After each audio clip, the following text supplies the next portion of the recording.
Sarcoidosis. Seek answers, inspire results. I kept having shortness of breath when there was no real cause. I wasn't doing anything physically taxing or overexerting myself, but I kept struggling to catch my breath. Then I got this painful bumpy rash on my shins, and my knees got severely stiff and sore. It took 3 doctors and 4 different diagnoses before we finally figured out that this weird conglomeration of lung, skin, and eye symptoms I've been having was, in fact, sarcoidosis. My eyes started giving me problems, including light sensitivity, teariness, redness, and sometimes blurred vision. At first, my eye doctor couldn't figure out what was wrong. I had chest pains, and then I had a rash on my body. Then my eyes got red and my vision got blurry. Sometimes I ran a fever, and I was tired all the time. It didn't make sense. Could all these symptoms be related? These people were eventually diagnosed with sarcoidosis, an inflammatory disease that can affect nearly any organ in the body and can be difficult to diagnose. Sarcoidosis happens when the body's natural system for protecting against inflammation goes into overdrive and causes cells to cluster into lumps, known as granulomas.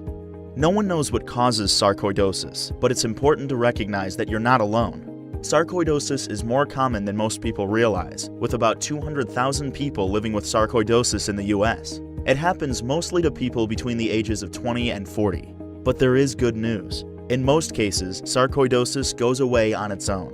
Sarcoidosis can affect any organ, but the lungs are involved in up to 90% of patients. Other organ systems commonly affected include the skin, eyes, and lymphatic system. It may involve the heart, liver, and kidneys, but less often. Sarcoidosis can mimic other diseases, and different people have different symptoms, so the diagnosis can only be made if other diseases are ruled out first. Sometimes your doctor will need to recommend other tests to sort things out, from chest x-rays and CT scans to breathing tests, blood tests, and biopsies. So what's the prognosis for people diagnosed with sarcoidosis? Generally, it's pretty good. With attentive medical care, most cases of sarcoidosis are not severe and don't cause any lasting damage to the body.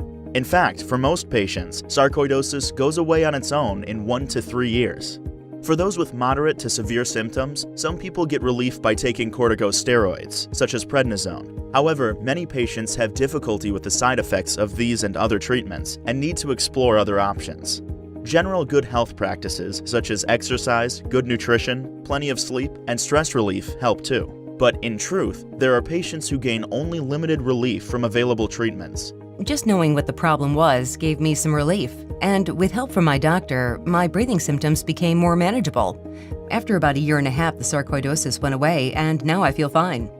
My doctor prescribed topical and oral medications that alleviated the pain and reduced the rashes and patchy skin. And while my sarcoidosis seems to be under control, I do experience a number of side effects from the medications I take. I went through 2 difficult years where my eyes gave me repeated problems, but nothing so extreme that it affected my ability to work or drive. I still have up and down times, but now I know what to do when one of my symptoms recurs. Having the lymph nodes in my neck biopsied was a little scary, but it helped my doctor diagnose sarcoidosis. My case is more serious, with extensive granulomas in the lungs, which give me shortness of breath, as well as lymph node involvement. But I'm hopeful that with the continuing support from my doctor, I'll continue to get symptom relief so that sarcoidosis stays a disease I can live with. To learn more about sarcoidosis and get a simple guide to the 5 questions you should ask your doctor if you think you may have the disease, visit our website at chestnet.org/sarcoid.